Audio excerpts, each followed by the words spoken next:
when we weren't looking. When we weren't looking, the most engaging and certainly the most humorous drama was being played out on Easter morning. While we were busy singing our hearts out, singing our favorite Paschal hymns, there was a family that arrived on the front steps of the church. Robert Rogers, the Dom Corleone of the ushers, greeted them and noted that there was a daddy, there was a mama, and there were 3 children, ranging in age from 6 to 12. Robert realized quite quickly that he could not communicate with him, so he called on his newest recruit, the indomitable Bob Crow.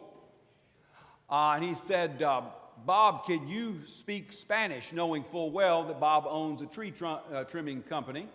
And Bob responded, sort of. And Robert Rogers said, well, then bring your sort of Spanish and speak to these people.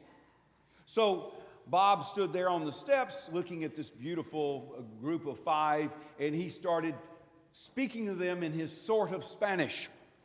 And they responded in a sort of Spanish, and it went back and forth this way until Bob became frustrated beyond measure. And finally, he raised his hands and he says, where are you folks from anyway? And all 5 in unison said, Romania. Yeah. So at this point, Bob took a different tact, and he began to talk to them in sign language, and he wanted to ascertain what they needed, and they began to put their fingers to their mouth. They needed to eat. And so Bob arranged with the kitchen and others to make sure they had plenty to eat for their journey ahead. They had come a long way, they'd come a long journey, and they were headed on a long journey. And because of Bob and his sort of Spanish, they received salvation of sorts. But it all happened while we were not looking, right? It all happened, we weren't looking. Same thing happens to St. Paul, you know. The most important thing that happens in his life is when he's not looking. In fact, God casts him to the ground and blinds him so that for 3 days he cannot speak or see or eat. And it's during those 3 days, that the salvation message takes root in him. When he opens his eyes, his understanding of God, humanity, and of salvation is completely changed. Completely changed. Now, it's no coincidence that Paul has this experience in darkness exactly 3 years after Jesus is put in the tomb. 3 years before, you know the story, how it goes.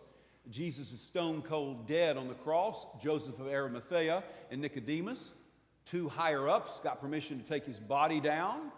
They take him to Joseph's newly dug tomb, and they place Jesus' dead body in the tomb.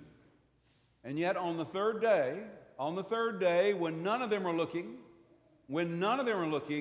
Jesus opens his eyes and he walks out of the tomb, doesn't he? When we weren't looking, the whole trajectory and the hope of humanity changes, doesn't it? It all changes when Jesus walks out of the tomb. So it's no coincidence. God knows God's great at repeating things. It's no coincidence whatsoever that Paul has a similar experience. And when he opens his eyes after 3 days, he is a changed man. He's a changed man. So why do we care? Why do we care that this happened to Paul? So many of us interpret this as, oh, God was just punishing him because he was naughty. Put that ridiculous notion out of your head. God had something to say to Paul because Paul had something to say to us. You know, not only is Paul the first writer of the New Testament, he's way out ahead of the gospel writers, but he also wrote almost a third of the New Testament, 28% of it to be exact. But what's more important than the fact that he was first or that he wrote a lot is that he is the one who defines for us what salvation really is. He is the one who is able to finally tell us what it is.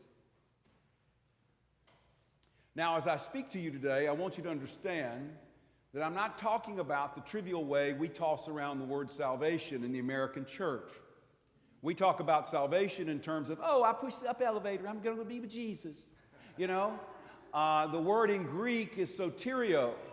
It means to be made well. It means to be made healthy. It means to be made complete. It means to be outfitted for eternity beginning now. That's what it means. Don't trivialize what God has done. And when Paul opens his eyes on the third day, he begins to see this. Now, it would be a mistake. It would be a mistake to imagine that Paul was not already consumed with salvation, with the right kind of salvation. He was consumed with Israel and himself experiencing salvation, consumed with it. I mean, he had been taught by the greatest theologians of his day, and what he believed as he read the scriptures was that if Israel could just get its act together, if Israel could just purify itself, if Israel could finally be flying straight the way they should be, then the Messiah would return to Jerusalem, he would expel the Romans, and they would be saved, right? They would be well, they would be complete, and they would be outfitted to be with God. Do you see that? That's what he believed. So don't make it sound like he was just a mean guy. He was acting on what he believed about salvation. And part of that was purifying Israel, was rounding up those in the Jesus cult, those who were following this itinerant rabbi. They needed to be rounded up and either imprisoned or executed. It was tough work, but he believed he was doing the right thing. He was doing the work of salvation. But what's intriguing, and this is really something. Now I want you to understand that as you look at the biography of Paul not only, he opens his eyes after 3 days, but then he lives in obscurity and quiet for 12 more years. For 12 more years, God is working with him. So if you think the Lord's been slow on uptake with you, you need to be patient, because guess what? He's working. He's working. He has his own timeline. It's probably not our timeline. Anyway, it's interesting. After 12 years, Barnabas comes to get Paul and take him to Antioch of Syria. And there, Paul finally opens his mouth. You see, Paul is born again. He has another birth when he opens his eyes after 3 days. And after 12 years, he has a second bar mitzvah. And he opens his mouth just as any good Jewish boy does when he's taken up to the dais in the temple, in the synagogue, and he begins to speak the word of God. That's what happens to Paul. He's speaking it. And what does he say? In his very first letter, written only, I think, about 15 years or so after the resurrection, the letter to the Galatians, chapter 3, he says, "For we know now that no one is justified by doing works of the law, but the righteous shall live by faith." That last phrase, "the righteous shall live by faith," that's a clause actually, is taken directly from the prophet Habakkuk.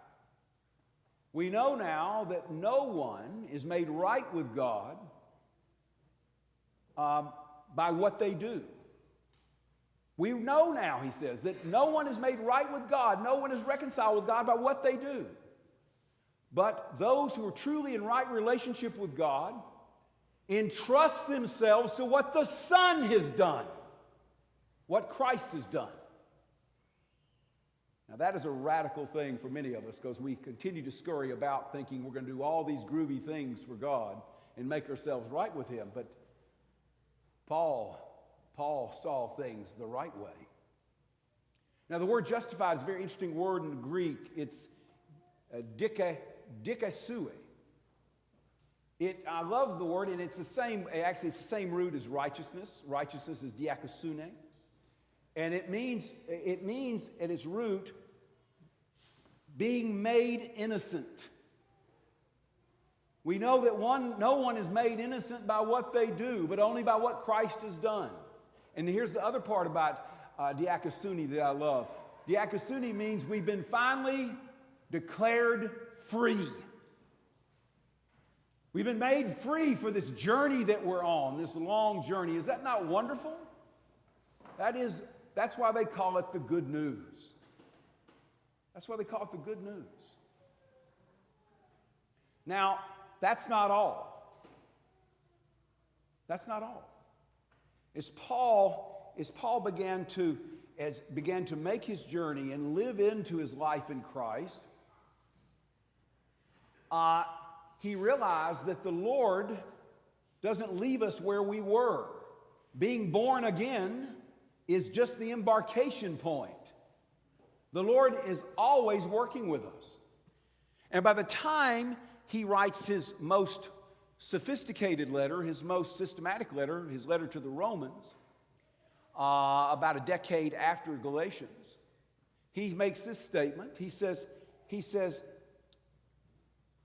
for those God foreknew, he destined that they should be conformed to the image of the Son, so that we may become a sort of first fruits of humanity. Now, I know I'm giving you some strange scriptural language here, but just listen to it again. For those God foreknew, he destined them that they would be conformed to the very image of Christ, of the Son who saved them, so that we might become a sort of first fruits of humanity. Now, for those he foreknew, folks, during Lent, it was my discipline to read the Psalms out loud to myself. Kay thought I was having some type of spiritual experience or something, or a breakdown, but I was reading to myself all the Psalms, and I got to Psalm 139, which we all know pretty well, but it hit me in a particular way. He knew you as you were being formed in the womb, says the psalmist. Imagine that, how early that is. He knew you and me as we were being formed in the womb. And at that time, he destined us for something much greater than we've settled for. Right? We are mucking along, but the Lord has destined us for something much, much greater. So what is it? Well, it's what we call sanctification, meaning we're made more and more like Christ as we go along. That's what it means. The word in Greek is hagiosmos. Hagiosmos. If you like words, and I love words just as my mother did, you know the word hagiography, which is the study of saints. Well, the promise is not that we're going to be made pure and we don't make mistakes. No, that's not what it means. Hagiosmos means you and I have been set aside for a higher purpose. That's what it means. You and I have been set aside for a higher purpose. Now that really gets my attention. It's kind of like when our forefathers and mothers came together and they built this church 110 years ago. They didn't build this church in this way so that we would have meetings, the Kiwanis in here. It was built so that we could give glory and praise to God. It was set aside for that. When our altar guild works with the holy vessels, they're not worshiping the vessels, but they are setting them aside for the purposes for which they were created. And you and I were created for something distinctive, set aside. Now, I'll be quick to say, I said this to the confirmands yesterday, to the adult confirmands. Most people will never know that special work for which you've been set aside. Most people won't know, but there will be those who know. There will be those who know. God never fails in what he sets out to do in us. He is faithful. Okay, so how in the world do we begin to experience the faith like Paul? Well, we need to quit looking so much. The only way that I know of that God will begin to speak to us in the way in a way that we're receptive is that we've got to start taking Sabbath. We must take Sabbath. You want to revisit that story of the Sabbath? It's very interesting. The people, Israel, were in a whirlwind of activity. I mean, think about it. God says to Moses, tell people to cook their last supper. Eat it standing up. Have their sandals on, staff in their hand. Roast that lamb. Eat it like that because you're about to, and don't have any leftovers because you're about to take off. And then they go out into the wilderness, and for almost 2 months, about 50 days, these urbanites